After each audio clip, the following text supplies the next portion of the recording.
Hello friends, स्वागत है आपका क्लियर स्टडी पॉइंट क्लासेस में। मैं शिवम शर्मा। दोस्तों, आज हम मैथ्स के जो पेडागोजी के क्वेश्चन होते हैं इस वीडियो में उनके बारे में डिस्कस करेंगे। इससे पहले वाले वीडियो में हमने मैथ के कुछ क्वेश्चन सॉल्व किए थे जो काफ़ी इंपॉर्टेंट क्वेश्चन थे, जो आपके यूटेट एग्जाम में आते भी हैं। उनके लिए मैंने बहुत अच्छी ट्रिक आपको बताई थी, जिसके अकॉर्डिंग आप उन क्वेश्चनों को बहुत जल्द से जल्द कर लेंगे। मैंने आपको कहा था कि क्वेश्चनों को करने में आपको 3 से 4 सेकंड का समय लगेगा, इससे ज़्यादा नहीं लगेगा। तो आज के क्वेश्चन जो है आपके पेडागोजी बेस्ड है, यानी मैथ में जो पेडागोजी के क्वेश्चन आते हैं उन क्वेश्चनों को करने का आप कौन सा तरीका अपनाएंगे, वो तरीका आपको मैं इस वीडियो में आज बताऊंगा। वीडियो में लास्ट तक मेरे साथ बनी रहिए, जिससे आपके सारे कंसेप्ट क्लियर हो जाए। क्योंकि अगर आप वहाँ पे जज करके भी आंसर लगाएंगे तो भी आपका आंसर क्या होगा, बिल्कुल राइट जाएगा। तो इस तरीके से हम इन क्वेश्चनों को सोल्व करेंगे। चैनल पे नहीं है तो चैनल को सब्सक्राइब करें, बेल आइकन को भी प्रेस कर लें ताकि आपको हर एक लेटेस्ट वीडियो को नोटिफिकेशन मिलता रहे। तो आइए वीडियो को स्टार्ट करते हैं। वीडियो में मेरे साथ लास्ट तक जरूर बने रहें, क्योंकि जब तक हम इसका लास्ट क्वेश्चन नहीं करेंगे तब तक आप वीडियो में बने रहेंगे। आपको मैं एक एक चीज़ क्या करूँगा, कंसेप्ट के साथ क्लियर करूँगा। आपको अच्छे से समझ में आ जाएगा कि आपने किस तरीके से क्वेश्चन को अटैम्प्ट करना है। आज हम मैथ की वीडियो लाए हैं, अपने नेक्स्ट वीडियो में हम दूसरे सब्जेक्ट की, क्योंकि मैथ की पेडागोजी आज हम निपटा देंगे। उसके बाद हम मैथ के दोबारा से न्यूमेरिकल ही स्टार्ट करेंगे।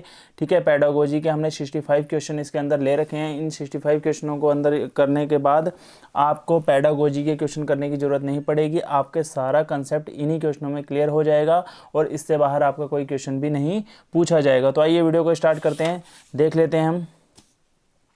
सबसे पहला क्वेश्चन है आपका, यहाँ देखेंगे सामने लिखा हुआ है गणित शिक्षण की मुख्य विधि कौन सी है। यानी गणित का अगर हमें शिक्षण करना हो तो उसके लिए हम कौन सी विधि को अपनाएंगे। तो सबसे पहला आपका यहाँ पे दिख रहा है गणित शिक्षण की मुख्य विधि है, पहला है आगमन विधि, दूसरा है विश्लेषण विधि और तीसरा है निगमन विधि। तो देखो, और फोर्थ वाला क्वेश्चन है उपरोक्त सभी। तो मैंने आपको जब क्या कहते हैं सीडीपी के क्वेश्चन मैं करवा रहा था तो उसमें पेडागोजी के जो हमने क्वेश्चन करे थे उसमें मैंने आपको कहा था जहाँ पे आपको आगमन, निगमन और विश्लेषण दिखे, ये तीनों ही आपके क्या होते हैं, बाल उससे रिलेटेड यानी बच्चों से रिलेटेड होते हैं।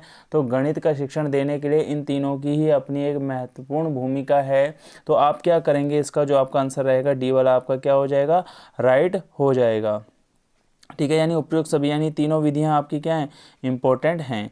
तो देखो यहाँ पे अगला क्वेश्चन आपके सामने आ चुका है। यहाँ देखेंगे आप, यहाँ लिखा है गणित के अध्ययन से छात्रों में सबसे अधिक किस शक्ति का विकास होता है। देखो कौन सी शक्ति, यहाँ पे शक्ति का हमें नाम बताना है, कौन सी शक्ति का यहाँ पे विकास होगा। पहला है तर्क शक्ति, यानी बच्चे क्या करते हैं जब गणित का अध्ययन करते हैं तो उनकी कौन सी शक्ति बढ़ती है, तर्क शक्ति बढ़ती है या चिंतन शक्ति बढ़ती है। अदरवाइज नीचे वाला देखते हैं। उसके बाद दो ऑप्शन आपके और हैं, दो ऑप्शन आपके कौन से हैं, एक है आपका यहाँ पे समायोजन शक्ति, फिर आपका है समायोजन शक्ति और उपरोक्त सभी। देखो एक चीज़ मैं आपको बता देता हूँ कि समायोजन शक्ति तो आपकी बढ़ने से रही, समायोजन शक्ति तो आपकी बढ़ेगी नहीं। ठीक है, समायोजन का मतलब है कई चीज़ों को एक जगह पे लाके रख देना, उस तरफ अपना ध्यान अर्जित करना। ठीक है, समायोजन का मतलब क्या हो जाएगा, सब चीज़ों को इकट्ठा कर देना, इस तरह की सोच पैदा करना, एक प्रकार से आप कह सकते हैं रटना जिसे कहेंगे आप। ठीक है, और उपरोक्त सभी तो होगा नहीं, क्योंकि जब सी वाला कैंसिल हो गया तो उपरोक्त सभी भी हट जाएगा। अब बचे आपके दो आंसर, ठीक है, ए और बी। अब ए और बी में आप क्या समझेंगे, देखो गणित का अध्ययन आप कर रहे हैं, गणित का अध्ययन आप कर रहे हैं तो छात्रों में किसकी प्रवृत्ति ज़्यादा होगी। देखो चिंतन बच्चा करेगा नहीं। ठीक है, बच्चे के अंदर कोई मानसिक विकार तो पैदा होगा नहीं, कोई परेशानी उसे होगी नहीं जिससे उसे सोचना पड़े, सोचने की शक्ति उसके अंदर, ये चीज़ उसकी बढ़ेगी नहीं। बढ़ेगी तो क्या, तर्क करने की शक्ति बढ़ेगी। कौन सी शक्ति, तर्क करने की, यानी वो उस तरीके के उस क्वेश्चन को करें एनालाइज करेगा कि क्वेश्चन को मैंने कैसे सॉल्व करना है, उसके समझने की शक्ति बढ़ेगी, उसके करने की शक्ति बढ़ेगी। ठीक है, यानी क्या हो जाएगा, तर्क शक्ति का उसका क्या होगा, विकास होगा इसके अंदर। आगे देखेंगे आप, लिखा है यहाँ पे कि गणित शिक्षण में शिक्षक को किस बात पर ध्यान देना चाहिए। यानी यहाँ पे बात कर रहा है शिक्षक जो हमारा होगा वो उसे किस बात पर क्या करना चाहिए, ध्यान देना चाहिए, जिससे उसका क्या हो, शिक्षण काफ़ी अच्छा हो। उसे मानसिक क्रियाओं पर बल देना चाहिए, बिल्कुल राइट है। ठीक है, गणित के व्यवहारिक ज्ञान पर, बिल्कुल सही है, गणित का उसे व्यवहारिक ज्ञान भी होना चाहिए, तभी वो शिक्षक अच्छा शिक्षण कर पाएगा। गणित की महत्ता पर, गणित बिल्कुल सही बात है, अगर वो गणित को महत्व देगा यानी गणित को अच्छे से समझेगा या उसे समझने की कोशिश करेगा तो ये भी एक शिक्षण के लिए बहुत अच्छी बात है। तो इसका आंसर आप कौन सा लगा दें, उपरोक्त सभी। ठीक है, आगे आ जाएंगे आप अपने फोर्थ क्वेश्चन पे, हम आ गए हैं। फोर्थ क्वेश्चन देखेंगे, फोर्थ वाले क्वेश्चन में आप देखेंगे कह रहा है कि वह विधि जो देखो सुनो और समझो, यानी क्या करोगे, उसे आप देखोगे भी, सुनोगे भी और समझोगे भी, सिद्धांत का अनुकरण करती है, वह विधि आपकी कौन सी होगी। देखो संश्लेषण आपका होगा नहीं, क्योंकि संश्लेषण आप करेंगे तो उसमें आपका देखने वाली चीज़ नहीं आएगी। आगमन करेंगे तो उसमें भी आपकी देखने वाली चीज़ नहीं, उपरोक्त सभी हो नहीं सकते, क्योंकि ये दोनों अट गए। बचा कौन सा, प्रदर्शन। किसी चीज़ का जब आप सामने ला के प्रस्तुत करेंगे यानी उसका प्रदर्शन करेंगे, तभी आपको देखने को भी मिलेगा, सुनने को भी मिलेगा, तो आप उसे समझ भी जाएंगे। तो ए वाला आपका आंसर क्या हो जाएगा, राइट हो जाएगा। उसके बाद बोल रहा है फिफ्थ वाले क्वेश्चन में कि गणित शिक्षण से संबंधित मॉडल हैं। गणित में कौन कौन से मॉडल होते हैं। देखो घन भी उसके अंदर होता है, पिरामिड भी उसके अंदर होगा, शंकु भी होगा, यानी तीनों के तीनों हो जाएंगे। डी वाला हमारा क्या हो जाएगा, राइट हो जाएगा। इस तरीके से आ जाते हैं अपने नेक्स्ट क्वेश्चन की तरफ। देखो हमने इसमें 65 क्वेश्चन लिए हैं। हर एक क्वेश्चन आपके लिए बहुत ही ज़्यादा महत्वपूर्ण है। हर एक क्वेश्चन आपको ज़बरदस्त नंबर देगा। कोई सा भी क्वेश्चन किसी भी जगह से आ सकता है, इसलिए हमने 65 ऐसे क्वेश्चन उठाए हैं जिनके बाहर आपको यूटेट एग्जाम में क्वेश्चन देखने को नहीं मिलेंगे। हो सकता है लैंग्वेज का थोड़ा सा डिफरेंस मिल जाए, बट आपके ऑप्शन इसी तरीके से रहेंगे। आ जाइए देखते हैं नेक्स्ट क्वेश्चन। गणित का विज्ञान किसके लिए आवश्यक है। कह रहा है गणित का ज्ञान किसके लिए आवश्यक है। तो सबसे बड़ी बात आप यहाँ देखेंगे, गणित का ज्ञान सभी के लिए आवश्यक होता है, चाहे वो बालक हो, चाहे शिक्षक हो, चाहे व्यापारी हो। देखो बिजनेसमैन होगा, जब तक उसे जोड़ना घटाना नहीं आएगा तो किस तरीके से भी वो करेगा, ठीक है, अपना व्यापार। शिक्षक जब उसे गणित का ज्ञान नहीं होगा तो वो पढ़ाएगा क्या बच्चों को, और बच्चे जब सीखेंगे नहीं तो आगे वो बताएंगे क्या, ठीक है। इसलिए चारों चीज़ें इसके लिए क्या हो जाएंगी, राइट हो जाएंगे। ऑप्शन नंबर डी आपका क्या हो जाएगा, सही हो जाएगा, ठीक है। गणित महत्वपूर्ण है, देखो यहाँ पे लिखा है गणित क्या है, महत्वपूर्ण है। यही क्वेश्चन सेम ऊपर वाला ही आ गया है। गणित जो है हमारा महत्वपूर्ण है। यहाँ पे देखिए अध्यापक के लिए बिल्कुल सही बात है, शिक्षक वाला, ठीक है। विद्यार्थी यानी बालक वाला, व्यापारी के लिए यानी सी वाला, यानी इसका भी आंसर क्या हो जाएगा, राइट, यानी डी वाला राइट हो जाएगा। देखो गणित की सर्वाधिक प्राचीन शाखा है। गणित की सबसे प्राचीन शाखा आप कौन सी लेंगे। सबसे प्राचीन शाखा जो इसकी होती है, देखो ज्योतिष गणित नहीं है, बिल्कुल रेखा गणित नहीं है, बीज गणित नहीं होगी, तो आपकी कौन सी, अंक गणित। अंक गणित जो है इसकी सबसे पुरानी शाखा है, किसकी, गणित की, ठीक है। आगे आ जाइए, 8th के बाद हम 9th वाले क्वेश्चन पे आएंगे। देखो क्वेश्चन बहुत ज़बरदस्त हैं, बहुत अच्छे क्वेश्चन। चलो 2 क्वेश्चनों को एक साथ ले लेते हैं, हाथों हाथ हम इसे कर देंगे। चलो 3 को ही ले लेते हैं, 3 क्वेश्चन हम एक साथ निपटा लेंगे। यहाँ पे देखेंगे इनका आंसर क्या होगा।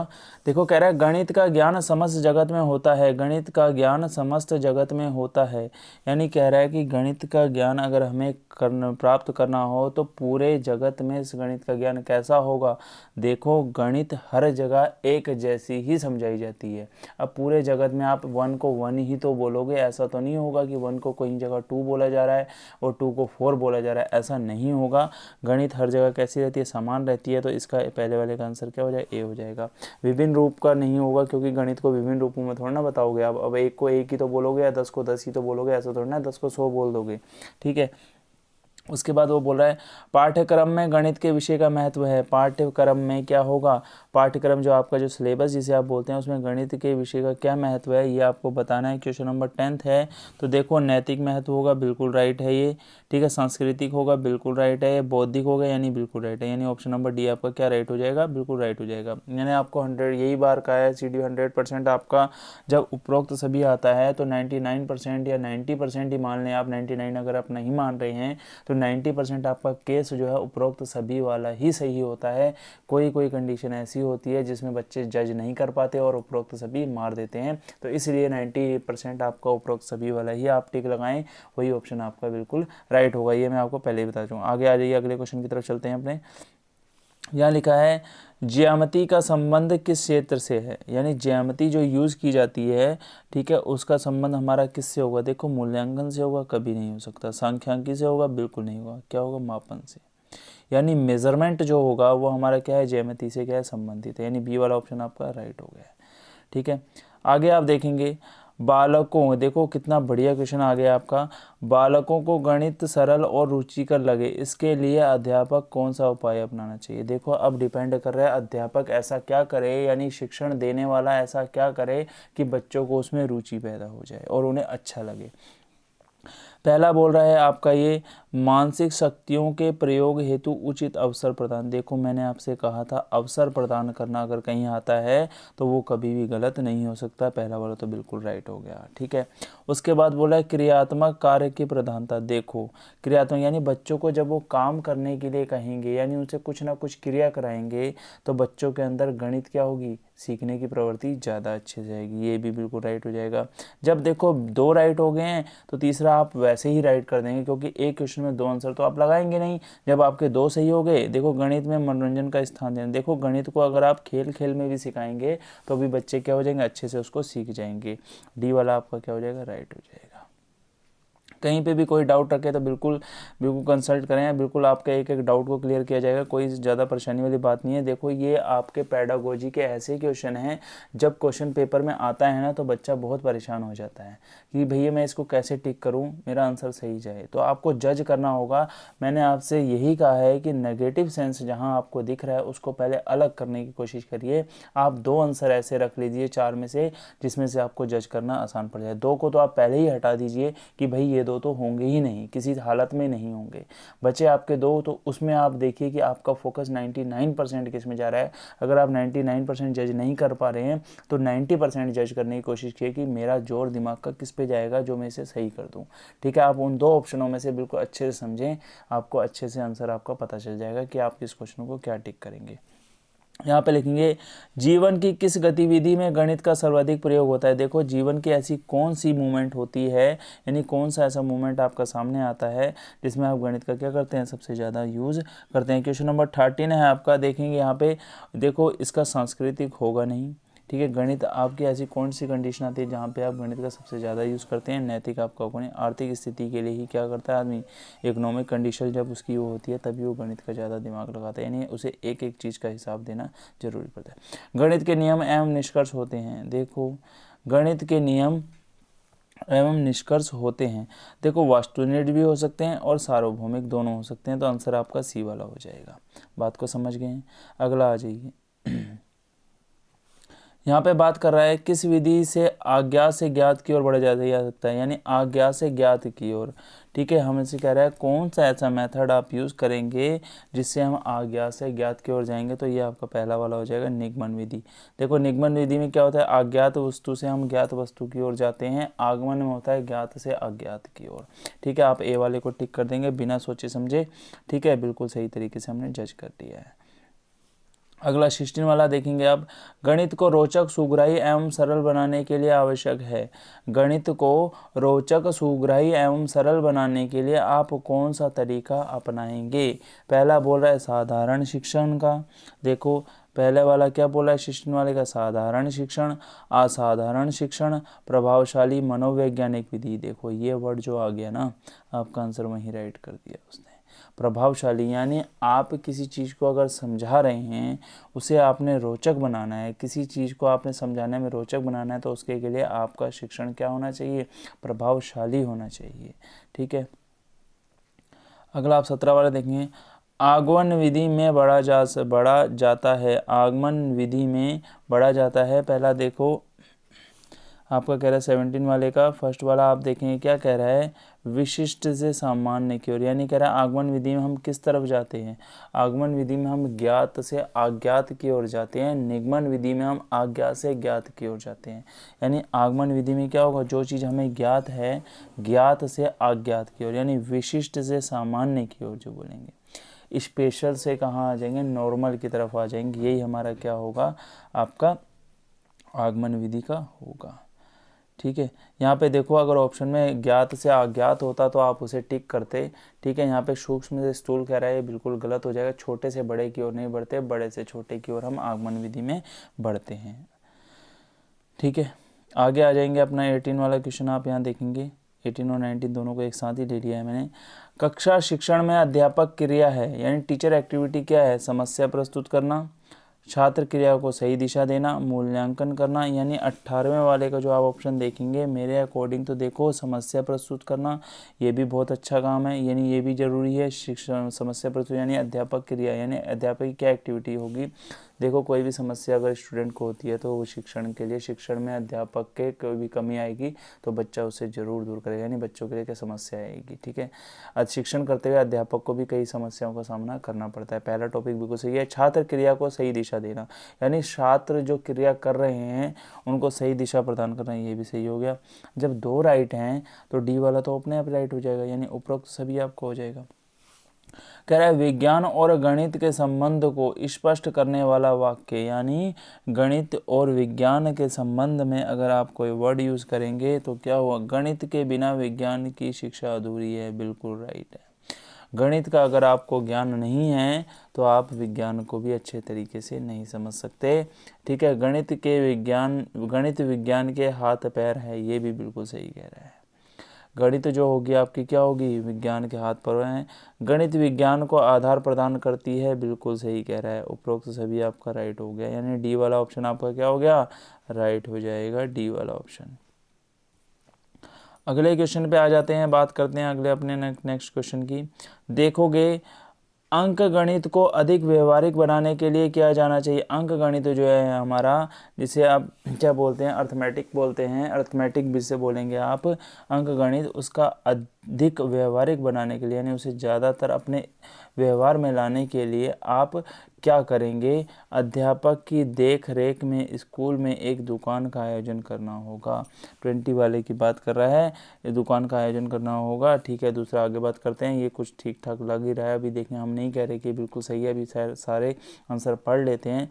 स्कूल में एक बैंक भी खोली जा सकती है, ये थोड़ा राइट लग रहा है। ठीक है, स्कूल का सहकारी भंडार होना चाहिए, दोनों राइट हैं।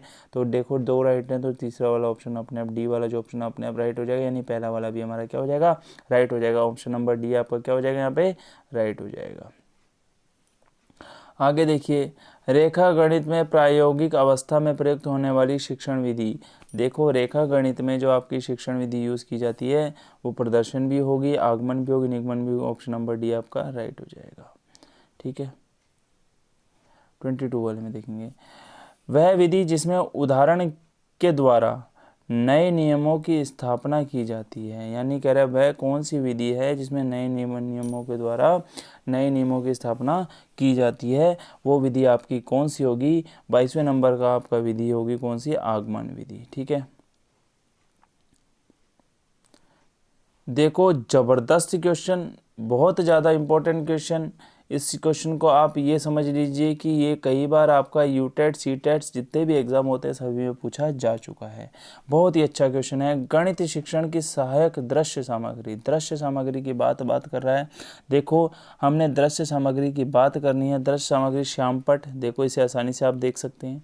मॉडल, ये भी आपका दृश्य सामग्री है। चित्र आपका दृश्य सामग्री है, यानी डी वाला आपका राइट होगा। ये सब दिखने वाली जो आपकी सामग्रियां हैं सब दृश्य सामग्री हैं।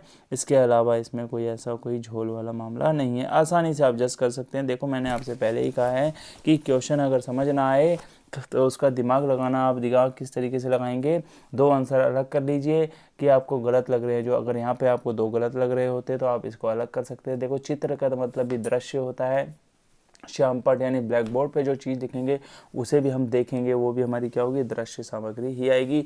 बचा मॉडल है तो मॉडल भी उपरोक्त सभी में आ जाएगा।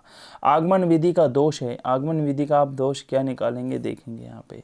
इसमें बालक की रुचि का विकास नहीं होता, बिल्कुल सही बात है।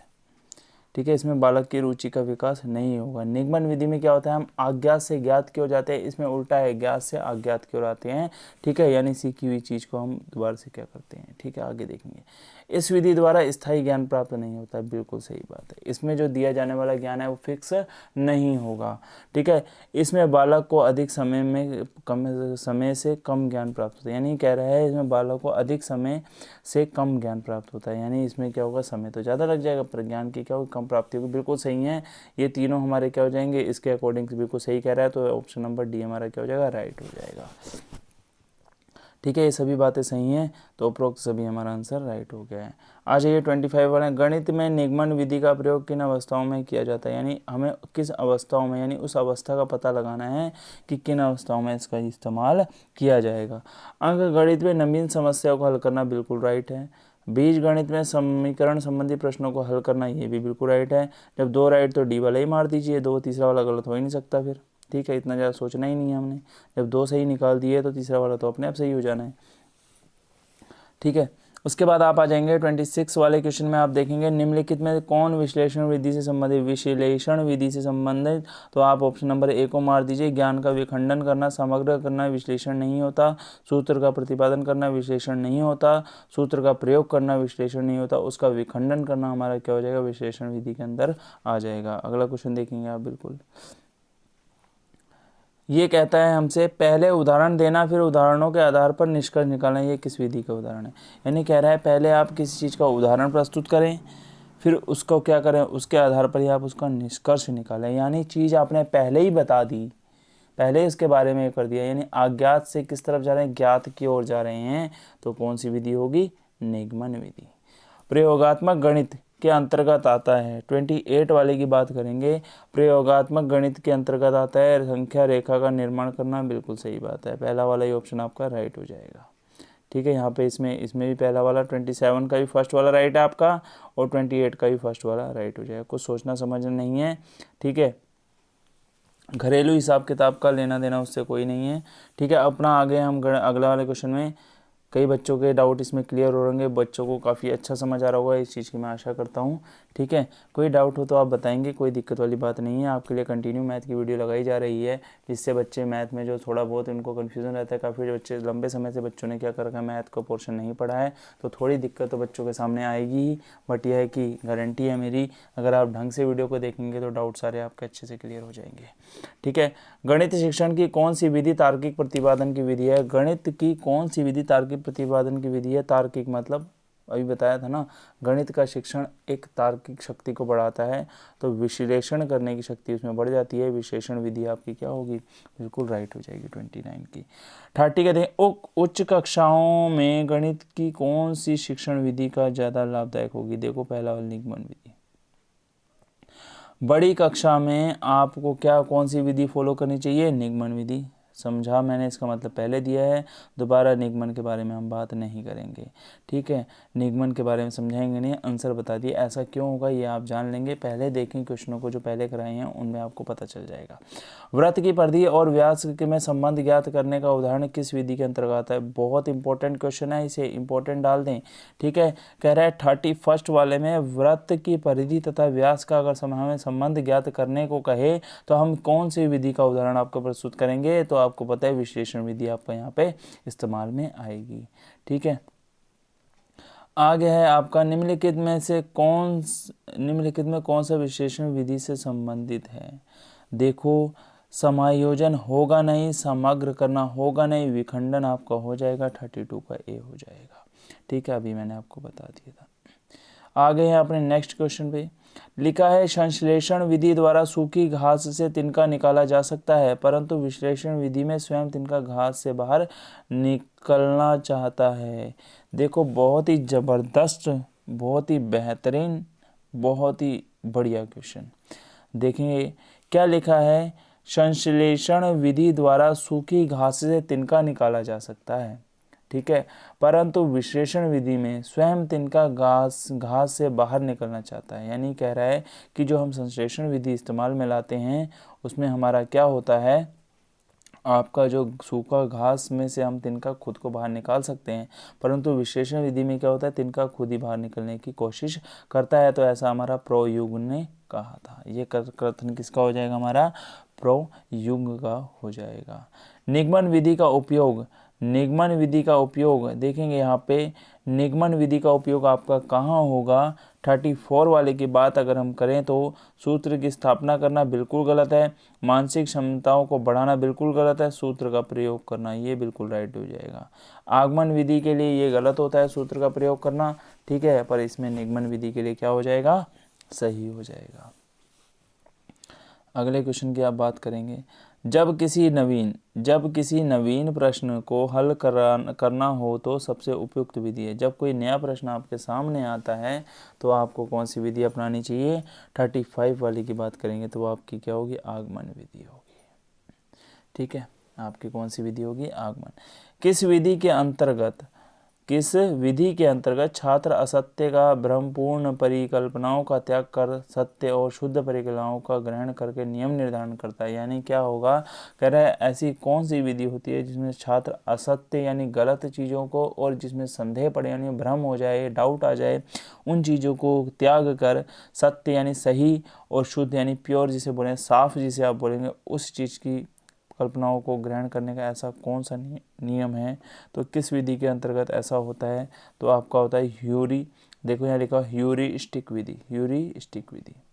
संश्लेषण से नहीं होगा, विश्लेषण से नहीं होगा, आपका कौन सा होगा, ह्यूरिस्टिक विधि से।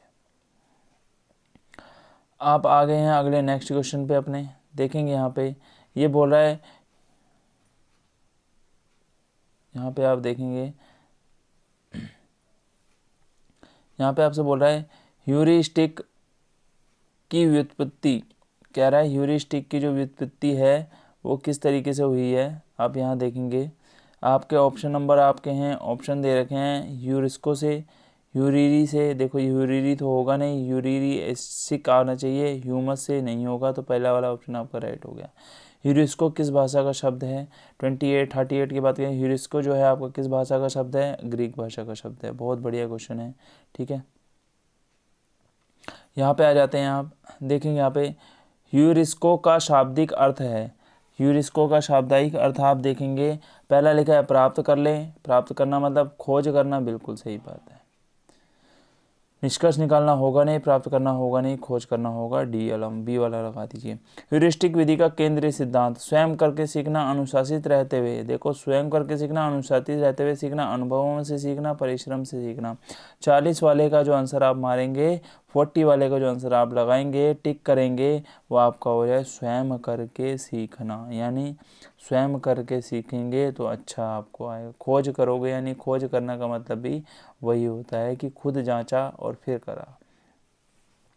निम्नलिखित में से कौन वास्तुनिष्ठ प्रश्न का प्रकार नहीं है। देखो नेगेटिव सेंस को निकालेंगे, ठीक है। रिक्त स्थान की पूर्ति निम्न वास्तुनिष्ठ प्रश्न का प्रकार नहीं है। वास्तुनिष्ठ रिक्त स्थान हो सकते हैं वास्तुनिष्ठ प्रश्न में, बिल्कुल राइट है, ये तो हो सकता है।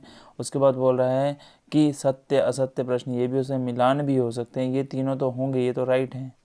डी वाला नहीं होगा, यानी ऑप्शन नंबर डी आपका इसका राइट हो जाएगा। उसके बाद आप आ जाएंगे अगले क्वेश्चन, मूल्यांकन के लिए उत्तम अनुकरण। मूल्यांकन के लिए आप उत्तम उपकरण कौन सा आपको विशेषता होनी चाहिए। तो आप यहाँ देखेंगे 42 वाले की अगर हम बात करें तो 42 वाले का ऑप्शन नंबर डी आपका राइट हो जाएगा। विश्वसनीयता भी होनी चाहिए, वैधता भी होनी चाहिए, वास्तुनिष्ठता भी होनी उसके अंदर जरूरी है, तो डी वाला ऑप्शन आपका राइट है। देखेंगे आप अगले वाले क्वेश्चन में, हमारे आज बहुत ही ज़बरदस्त क्वेश्चन है ये। देखेंगे आपके लिए मूल्यांकन का उद्देश्य नहीं है। देखो नेगेटिव निकालना है, यहाँ पे आपको बता दिया गया। छात्रों की उपलब्धि की जानकारी रखना, 43 वाले में आप देखेंगे छात्रों की उपलब्धि की जानकारी रखना, ये तो बिल्कुल सही है, ये गलत नहीं होगा, इसे मतलब राइट कहेंगे आप। शिक्षक को शिक्षण में मार्गदर्शन, बिल्कुल सही है। परिणाम के लिए प्रतीक निर्धारण, ये बिल्कुल गलत हो जाएगा, ठीक है। सार्थक भविष्यवाणी, बिल्कुल ठीक है। इस तरीके यानी 43 वाले का आपका ऑप्शन नंबर सी सही हो जाएगा। मूल्यांकन की उपयोगिता यानी मूल्यांकन की आवश्यकता कहाँ पड़ती है, बालकों के लिए, बिल्कुल सही है। अध्यापकों के लिए, बिल्कुल सही है। पाठ्यक्रम संबंधी क्रियाओं में सुधार करने, बिल्कुल सही है। डी वाला आपका क्या हो जाएगा, राइट हो जाएगा, ठीक है। डी वाला आपका यहाँ पे क्या हो गया, राइट हो गया है, ठीक है। आगे बात करेंगे हम, ये काफ़ी अच्छा क्वेश्चन आ गया 45 का, कई बार पूछा भी जा चुका है। कोठारी आयोग के अनुसार, 45 वाले की बात कर रहे हैं हम, कोठारी आयोग के अनुसार मूल्यांकन है सतत प्रक्रिया, ठीक है। अधिगम प्रतिफल का तात्पर्य, अधिगम प्रतिफल का तात्पर्य लर्निंग आउटकम का तात्पर्य है। 46 वाले की हम बात करेंगे, बालक के व्यवहार में होने वाला परिवर्तन, ये सी वाला आप देखेंगे, ये आपका क्या हो जाएगा, बिल्कुल राइट हो जाएगा, ठीक है। देखो लिखा है मूल्यांकन में प्रयुक्त होने वाली परीक्षाएं, पहला है मौखिक परीक्षाएं, दूसरा लिखित परीक्षाएं, प्रायोगिक परीक्षाएं। मूल्यांकन में कौन सी परीक्षाएं आती हैं, ये सभी परीक्षाएं मूल्यांकन के अंदर आ जाएंगी। अगला वाले की बात करें तो अगला वाला हम क्वेश्चन देखते हैं यहाँ पे, एक उत्तम परीक्षण की शर्त है। एक अच्छा उत्तम परीक्षण अगर आप किसी को दे रहे हैं तो वो क्या होगा, यानी परीक्षण यानी एक्सपीरियंस बोल सकते हैं आपको, ठीक है। उसके लिए आपकी क्या क्या कंडीशन होंगी देखेंगे। सुनिश्चित उद्देश्यों की पूर्ति, बिल्कुल राइट है। छात्रों के मानसिक स्तर के अनुकूल होना चाहिए, बिल्कुल सही है। व्यवहार परक होना चाहिए, बिल्कुल सही है। तो डी वाला ऑप्शन आपका बिल्कुल राइट हो गया। ठीक है। विचार गोष्ठी का आयोजन किया जा सकता है, विचार गोष्ठी का आयोजन आपका किया जा सकता है। 49 की अगर हम बात करेंगे तो डी वाला आपका राइट हो जाएगा। बिना सोचे समझे, जिला स्तर पर भी हो सकता है, कक्षा में भी हो सकता है, विद्यालय स्तर पर भी हो सकता है, तो डी वाला लगा दिया राइट। सोचेंगे नहीं, समझेंगे नहीं, सीधे लगा देंगे। आपको 100% मैंने कहा है, जहाँ पे दिखे उपरोक्त सभी लगा दीजिए, नहीं दिखे उपरोक्त सभी सबसे लंबा आंसर, सबसे बढ़िया आंसर। ठीक है, पहले ही ट्रिक आपको बताई गई है। हमारा आ गया 50 वाला क्वेश्चन, 15 क्वेश्चन इसके बाद हमारे और बचे हैं 15 क्वेश्चन। ठीक है, आपने क्या करना है, वीडियो को बिल्कुल अंत तक देखना है, कंसेप्ट बिल्कुल क्लियर करना है अपना, जिससे आपको पेडागोजी में कोई डाउट ना हो।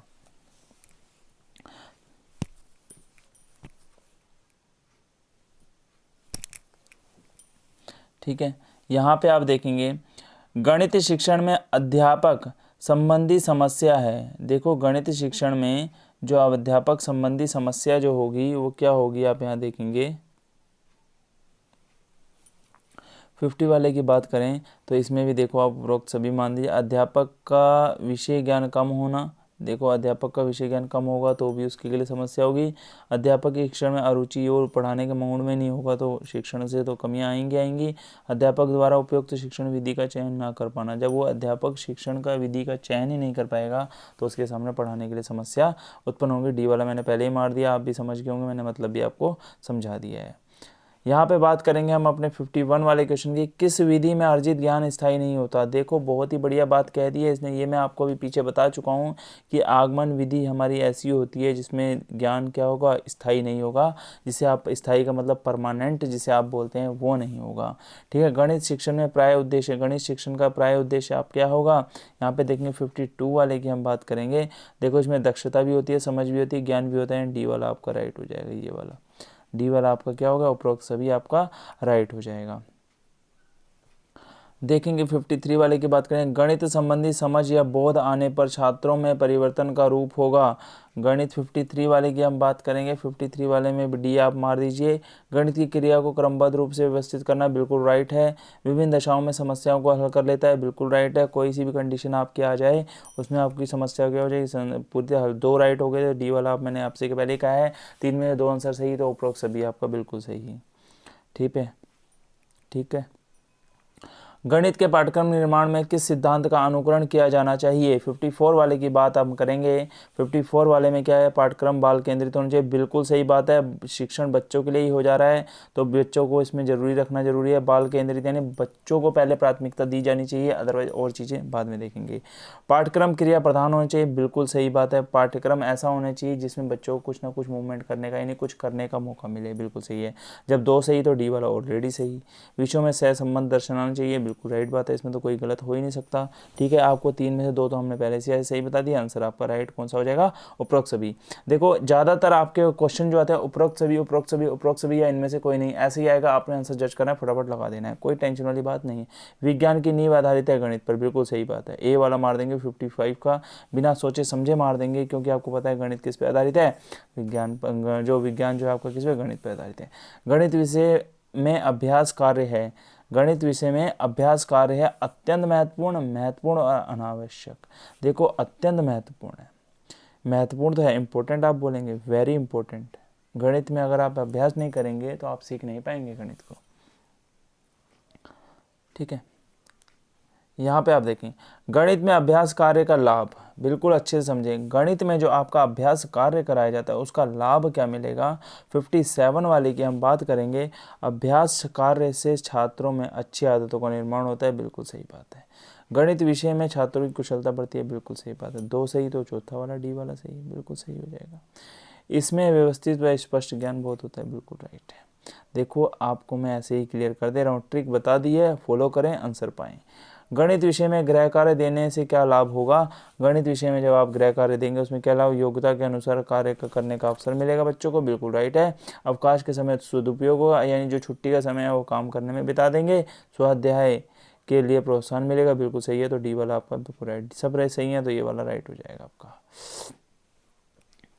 56 की बात करें, गणित 56 हमने बता दिए ना।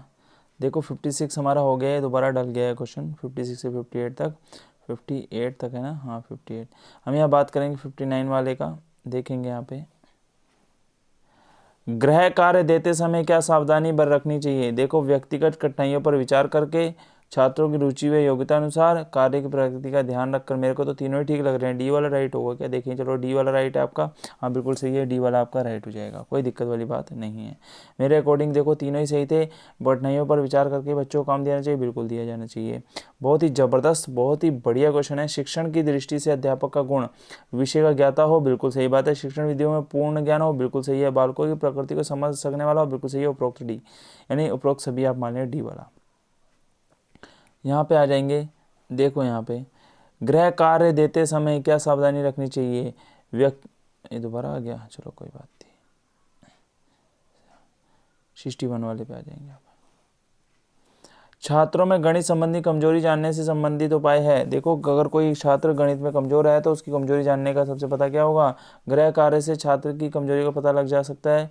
कक्षा में प्रश्न पूछकर उत्तर पुस्तिका विश्लेषण करके उपरोक्त सभी उपाय। देखो 61 वाले का आप बात करेंगे। देखो अगर बच्चे को आप घर के लिए काम देंगे, अगर वो नहीं करके ला रहा है तो भी आप उसकी कमजोरी पता कर लेंगे, पहला वाला बिल्कुल राइट। कक्षा में प्रश्न पूछेंगे उसे नहीं आएंगे तो भी आप जज कर लेंगे, 2 रही तो सी, तीसरा वाला आपको 2 सही रहेंगे तो आपका डी वाला उपरोक्त सभी वाला सही हो जाएगा। लिखा है उपचारात्मक शिक्षण की विधि नहीं है, देखो नेगेटिव बात कर रहा है। देखो विशिष्ट अभ्यास, ये बिल्कुल कह रहा है कि बिल्कुल ये तो बिल्कुल सही होगा, इसमें तो कोई दिक्कत नहीं है, ठीक है।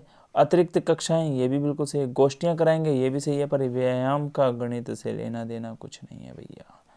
उपचारात्मक शिक्षण के लिए व्यायाम की जरूरत नहीं है, ये गलत है, ये सही है, ये सही, ये सही है। नहीं वाली की बात कर रहा है तो नेगेटिव हमने निकाल लिया। उपचारात्मक एवं निदानात्मक शिक्षण का लाभ। देखो उपचारात्मक और निदानात्मक शिक्षण का आशय आपकी बात करेंगे तो यह लेकर छात्रों की कठिनाइयों एवं समस्याओं ज्ञान प्राप्त होता है, बिल्कुल सही है। शिक्षण की प्रक्रिया प्रभावशाली होती है, बिल्कुल सही है। छात्रों को भविष्य में होने वाली त्रुटियों से बचाया जा सकता है, बिल्कुल सही है। तो डी वाला आपका राइट हो जाएगा, गोला कर दिया यहाँ पे, देख लेंगे इसे अच्छे से। उपचारात्मक कार्य होना चाहिए प्रत्येक पाठ की समाप्ति पर, साल भर में एक बार, हर महीने बाद, उपरोक्त में से कोई नहीं। देखो 64 वाली की बात है तो उपचारात्मक कार्य आप प्रत्येक पाठ की समाप्ति पे करेंगे तो ज़्यादा अच्छा रहेगा। ऑप्शन नंबर जो आपका होगा ए वाला क्या हो जाएगा, बिल्कुल राइट हो जाएगा। देखो इस वीडियो का हमारा लास्ट क्वेश्चन है, मैथ पेडागोजी का आपका लास्ट क्वेश्चन है। ये अगर क्वेश्चन आपने अच्छे से समझ लिए हैं तो पेडागोजी में मेरे अकॉर्डिंग आपको कोई भी दिक्कत नहीं पड़नी चाहिए, ठीक है। हमने पेडागोजी मैथ के जितने भी क्वेश्चन बन सकते हैं, आपके 65 क्वेश्चन बहुत ही बढ़िया क्वेश्चन आपके सामने ला के रख दिए हैं, जिससे आपको बोर्ड जो आपका यूटेट का जो एग्ज़ाम है, उत्तराखंड यूटेट एग्ज़ाम, उसमें आपको कोई दिक्कत नहीं होगी। गणित को पाठ्यक्रम में विशेष स्थान देने का मुख्य कारण गणित का एक यथार्थ ज्ञान, ठीक है, गणित का एक यथार्थ ज्ञान, गणित की तार्किक दृष्टिकोण पैदा करना, बिल्कुल सही बात है। गणित का जीवन में घनिष्ठ संबंध था, बिल्कुल सही बात है। ऑप्शन नंबर डी आपका राइट हो जाएगा। तो दोस्तों इसी तरीके से हमने अपने 65 क्वेश्चन अपने अच्छे से अच्छी टाइमिंग के अनुसार कर लिए हैं। हालांकि एग्जाम में आपको 30 क्वेश्चन मिलते हैं, आपको उसमें सिर्फ 15 क्वेश्चन ही पेडागोजी के होंगे। हमने यहाँ पे आधे घंटे का लगभग समय लिया होगा, या थोड़ा बहुत 2 4 5 मिनट ऊपर हो गए होंगे, बट आपके सारे डाउट यहाँ पे क्लियर हो चुके होंगे। ऐसा नहीं होगा कि आपको कुछ समझ ना आया हो, ठीक है। आपके सारे डाउट क्लियर होंगे। तो कोई भी दिक्कत परेशानी अगर कहीं पे भी लगती है तो कमेंट करके ज़रूर बताएं, ठीक है। तो मिलते हैं अपनी नेक्स्ट वीडियो के साथ। चैनल पे नए हैं तो चैनल को सब्सक्राइब जरूर करें, बेल आइकन को प्रेस करें, वीडियो को जितना शेयर कर सकते हैं उतना शेयर कीजिए। तो मिलते हैं अपनी नेक्स्ट वीडियो के साथ। Thank you.